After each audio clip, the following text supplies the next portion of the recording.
Hey guys, இது வந்து part 2. So part 2ல் வந்து ஆல்ரெடி நம்ம வந்து சார்ட் பேப்பர்ஸை வச்சு நிறைய டெக்கரேஷன்ஸ் பண்ணிகிட்டு இருக்கோம்.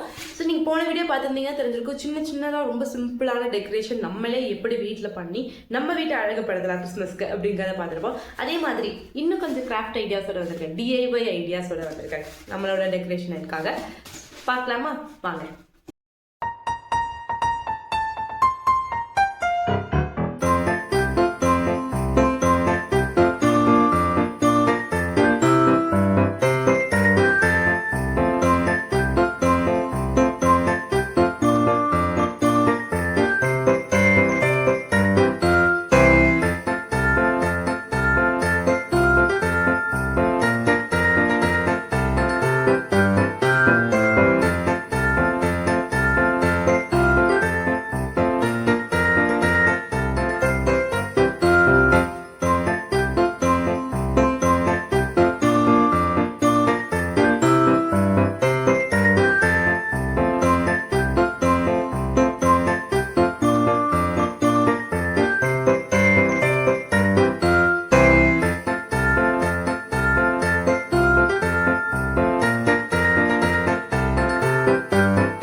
ஃபைனலாக என்னோட எல்லா கிராஃப்ட் ஒர்க்கிங் அந்த சார்ட்டில் நான் என்ன நல்லா பண்ணுறேன் அப்படிங்கிறத முடிச்சிட்டேன். இது பார்க்குறதுக்கு ரொம்ப சிம்பிளாக இருக்குது. நான் வந்து சும்மா ஒரு ட்ரையலுக்காக இப்படிலாம் பண்ணலாம் அப்படின்னு பண்ணியிருக்கேன். ஸோ இதை வந்து இன்னும் எலாபரேட் பண்ணியும் பண்ணல.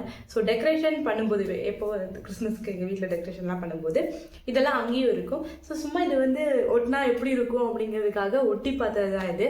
ஸோ உங்களுக்கு இதெல்லாம் பிடிச்சிருக்குன்னு நினைக்கிறேன். உங்களுக்கு இப்போ நான் பண்ண சார்ட்டில் நிறைய விஷயங்கள் பண்ணியிருக்கேன். இந்த மாதிரி பால்ஸ் பண்ணியிருக்கேன், ட்ரீ பண்ணியிருக்கேன், ஸோ நிறையா பண்ணியிருக்கேன். ஸோ உங்களுக்கு எது பர்சனலாக பிடிச்சது அப்படின்னு கண்டிப்பாக கமெண்ட்டில் மென்ஷன் பண்ணுங்கள். சரி, எனக்கு வந்து இது ரொம்ப பிடிச்சிருக்கு. இதை இன்னும் கொஞ்சம் எலாபரேட் பண்ணி ஏதாவது பண்ணலாம் அப்படின்னு இருக்கேன். அது நான் பண்ணல, கண்டிப்பாக வீடியோ போடுறேன். நீங்களும் இந்த மாதிரி வீடியோஸ் பார்க்கணும் அப்படின்னு நினச்சிங்கன்னா மறக்காமல் லினிஸ் யூனிவர்ஸில் சப்ஸ்கிரைப் பண்ணி வச்சுக்கோங்க. அப்போ தான் நெக்ஸ்ட் போடுற வீடியோஸ்க்குரிய நோட்டிஃபிகேஷன் வரும். உங்களுக்கு இந்த மாதிரி வீடியோ பிடிக்கும் அப்படின்னா மறக்காமல் ஒரு லைக் தட்டி விட்டு போயிருங்க. ஸோ நெக்ஸ்ட் வீடியோவில் பார்க்கலாம். நெக்ஸ்ட் நான் எந்த மாதிரிலாம் பண்ணுறேன் அப்படின்னு கண்டிப்பாக பாருங்கள். ஓகே, பாய். நெக்ஸ்ட் வீடியோவில் பார்க்கலாம்.